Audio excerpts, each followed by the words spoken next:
अनहोनी और आशंका की एक अंधेरी सुरंग। जिंदगी और मौत के बीच के फासले को बढ़ाती एक काली गहरी सुरंग।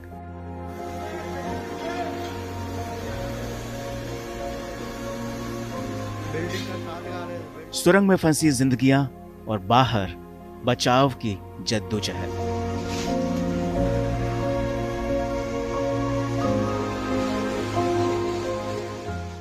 एक एक दिन फिसलते जा रहे हैं। सुरंग के अंधेरे से उम्मीद की किरण अब कितनी दूर।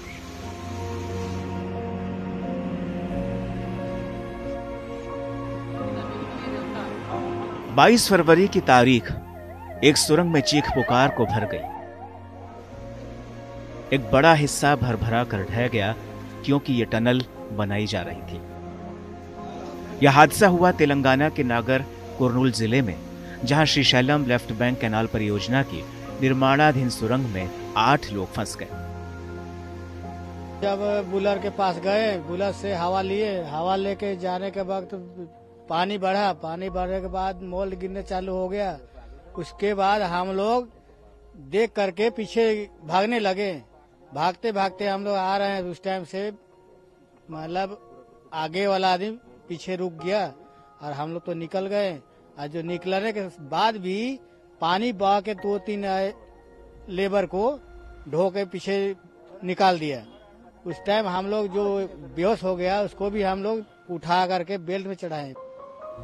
सबसे बड़ी परेशानी यह है कि एक एक दिन वक्त की मुट्ठी से रेत की तरह फिसलता जा रहा है। 13 दिन बाद भी सुरंग के भीतर फंसे वर्कर्स का कुछ पता नहीं चल पा रहा है।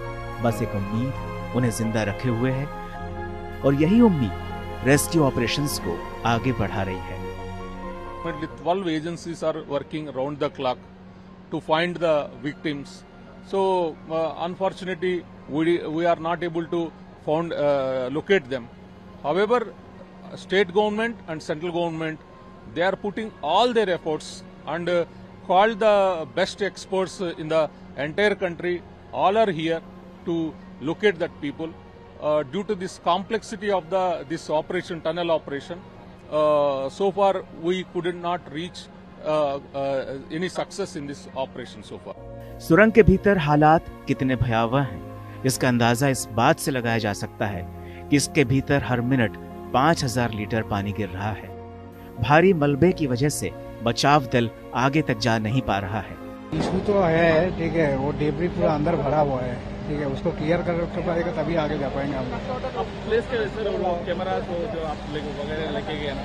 नहीं, अभी क्या है, अभी वो अंदर जा नहीं पा रहा है, ठीक है, वो डेब्री आगे पूरा क्लियर करना पड़ेगा तभी हम लोग आगे जा पाएंगे। एकदम एंड तक गया था, 13.7 तक, मतलब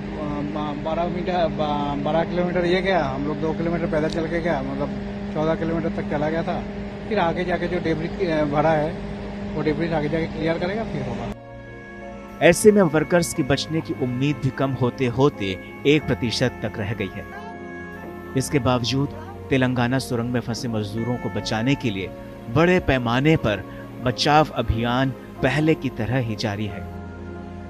अत्याधुनिक मशीनें, रोबोटिक्स, स्पेशल खोजी कुत्तों की मदद से बचाव कार्य तेज किया जा रहा है। हालात की गंभीरता को देखते हुए भारतीय सेना ने दूसरे ही दिन यहां पर मोर्चा संभाल लिया था। 22 फरवरी से फंसे इन लोगों को सुरक्षित निकालने के लिए एनडीआरएफ, भारतीय सेना, नौसेना और दूसरी स्पेशल टीमें लगातार काम कर रही हैं। टनल बोरिंग मशीन यानी टीबीएम के आखिरी हिस्सों को गैस कटर से काटकर लोको ट्रेन के माध्यम से बाहर निकालने की कोशिश की जा रही है। दरअसल यह सुरंग में फंसे लोगों तक पहुंचने के मिशन का सबसे महत्वपूर्ण हिस्सा है। 1 o'clock ऐसा गए थे अंदर। जाने के बाद पूरे कटिंग से टूल से हम लोग का एडवांसेस टूल्स कटिंग का है, ब्रोको टेस्ट बोलते machine, Broco company advances cutting tool से बहुत कितना भी अंडर वाटर भी कट कर सकते, पानी में भी, और बाहर भी कितना मोटा चैनल हो, कुछ भी हो, वो पूरा कट कर देते। कल कितने बजे गए आपने? हम लोग कल 11 बजे स्टार्ट करे, उधर जाने का 2 आवर्स हुआ। इसके बाद से तुरंत रेस्क्यू करना स्टार्ट कर दिया। कटिंग हम लोग कट कर रहे हैं, वो निकाल रहे हैं। बचाव अभियान को और ही ज्यादा प्रभावी बनाने के लिए केरल पुलिस के 2 कैबिनेट डॉग्स को भी शामिल किया गया है। ये विशेष रूप से प्रशिक्षित होते हैं, स्पेशली ट्रेंड कुत्ते होते हैं। इनका काम न सिर्फ लापता लोगों का पता करना होता है, साथ ही शवों का पता लगाने में भी सक्षम होते हैं, क्योंकि उनके सूंघने की क्षमता बहुत ज्यादा होती है। तेलंगाना सरकार के अनुरोध पर इन डॉग्स को गुरुवार को सुबह हैदराबाद भेजा गया। इतना ही नहीं, हैदराबाद स्थित एक रोबोटिक्स कंपनी की टीम भी सुरंग के भीतर है, ताकि यह आकलन किया जा सके कि रोबोट वहां काम कर सकते हैं या नहीं। अधिक आर्द्रता और संकरी जगह के कारण रोबोट की कार्य क्षमता का भी परीक्षण किया जा रहा है।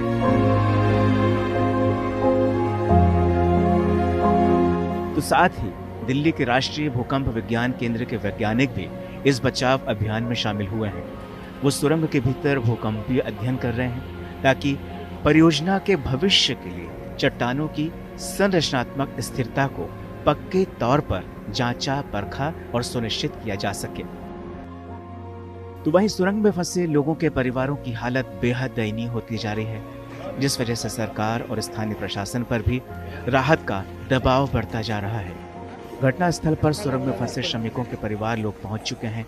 उनका एक एक दिन बड़ी मुश्किल से कट रहा है, क्योंकि उन्हें अपनों की मौजूदा जानकारी नहीं मिल पा रही है।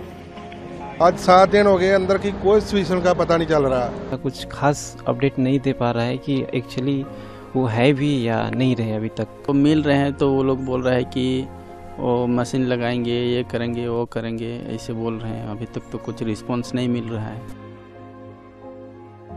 सुरंग में फंसे 8 मजदूरों में कोई घर का अकेला कमाई करने वाला है, तो कोई घर का अकेला बेटा है। उनके गांवों में सन्नाटा पसरा हुआ है, घर में खाना नहीं बना है कई दिन से। बस सिर्फ यही प्रार्थनाएं की जा रही है कि किसी तरह उनके अपने सुरंग से सुरक्षित बाहर निकल आए।